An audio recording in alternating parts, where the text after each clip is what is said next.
ನಮಸ್ಕಾರ, ನೀವು ನೋಡ್ತಾ ಇದ್ದೀರಾ ನ್ಯೂಸ್ ಫಸ್ಟ್. ನಾನು ವಿದ್ಯಶ್ರೀ. ನಾನು ರಕ್ಷತ್ ಶೆಟ್ಟಿ.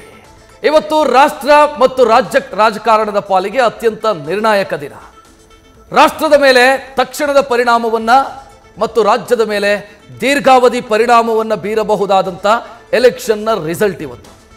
ರಾಜ್ಯದ 3 ವಿಧಾನಸಭಾ ಕ್ಷೇತ್ರಗಳು, ಮಹಾರಾಷ್ಟ್ರ ಮತ್ತು ಜಾರ್ಖಂಡ್ನ ವಿಧಾನಸಭೆಗೆ ನಡೆದಂಥ ಎಲೆಕ್ಷನ್ನ ರಿಸಲ್ಟು ಪ್ರಕಟ ಆಗೋದಕ್ಕೆ ಸ್ವಲ್ಪ ಹೊತ್ತು ಮಾತ್ರ ಬಾಕಿ ಇದೆ.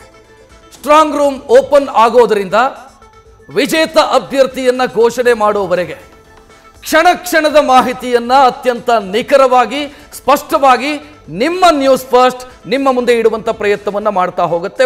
ಒಂದು ಅಪ್ಡೇಟು ಕೂಡ ಮಿಸ್ ಆಗದ ರೀತಿಯಲ್ಲಿ ಸುದ್ದಿಯನ್ನ ಕೊಡುವಂತ ಜವಾಬ್ದಾರಿ ನಮ್ಮದು. ಸಂಪೂರ್ಣ ಡೀಟೇಲ್ ಅನ್ನ ವಿಶ್ಲೇಷಣೆಯೊಂದಿಗೆ ನಿಮ್ಮ ಮುಂದೆ ಪ್ರಸ್ತುತಪಡಿಸುವಂತ ಕೆಲಸವನ್ನ ನಾವು ಮಾಡ್ತೀವಿ. ಆದರೆ ಅದಕ್ಕಿಂತ ಮೊದಲು ಈ ಕ್ಷಣದ ಹೆಡ್ಲೈನ್ಸ್.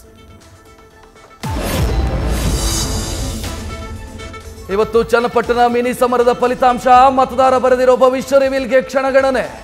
ಬೊಂಬೆನಾಡಿನ ಪಟ್ಟ ಜೆಡಿಎಸ್ ಅಭ್ಯರ್ಥಿ ನಿಖಿಲ್ಗ ಅಥವಾ ಕಾಂಗ್ರೆಸ್ ಅಭ್ಯರ್ಥಿ ಸಿಪಿ ಯೋಗೇಶ್ವರ್ಗ?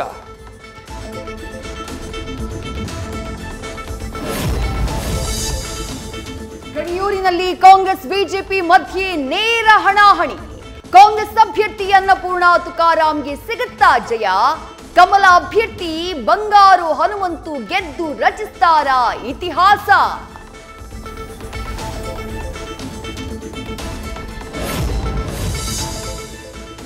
ಬಿಜೆಪಿ ಭದ್ರಕೋಟೆ ಶಿಗ್ಗಾವಿಯಲ್ಲಿ ಟಗ್ ಆಫ್ ವಾರ್. ಕಮಲ ಅಭ್ಯರ್ಥಿ ಭರತ್ ಬೊಮ್ಮಾಯಿಗೆ ಒಲಿತಾಳ ವಿಜಯಲಕ್ಷ್ಮಿ. ಕಾಂಗ್ರೆಸ್ ಅಭ್ಯರ್ಥಿ ಯಾಸೀರ್ ಖಾನ್ ಪಠಾಣ್ಗೆ ಸಿಗತ್ತಾ ಜಯಬೇರಿ?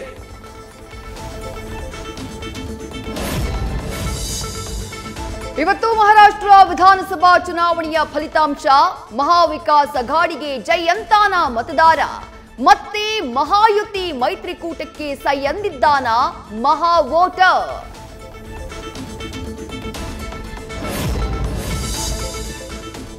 ಇವತ್ತು ಜಾರ್ಖಂಡ್ ವಿಧಾನಸಭಾ ಕದನದ ಭವಿಷ್ಯ. ಬಿಜೆಪಿ ಪಾಳೆಯದ ಕಡೆ ವಾಲ್ತಿದ್ದಾನ ಮತದಾರ. ಕಾಂಗ್ರೆಸ್ ಮೈತ್ರಿಕೂಟಕ್ಕೆ ಗೆಲುವಿನ ಸಿಹಿ ಕೊಟ್ಟಿದ್ದಾನ ಅನ್ನೋದು ಕೆಲ ಹೊತ್ತಲ್ಲೇ ರಿವೀಲ್. ನ್ಯೂಸ್ ಫಸ್ಟ್ ನಿರ್ಭೀತಿಯಿಂದ ನಿಮ್ಮ ಪರವಾಗಿ.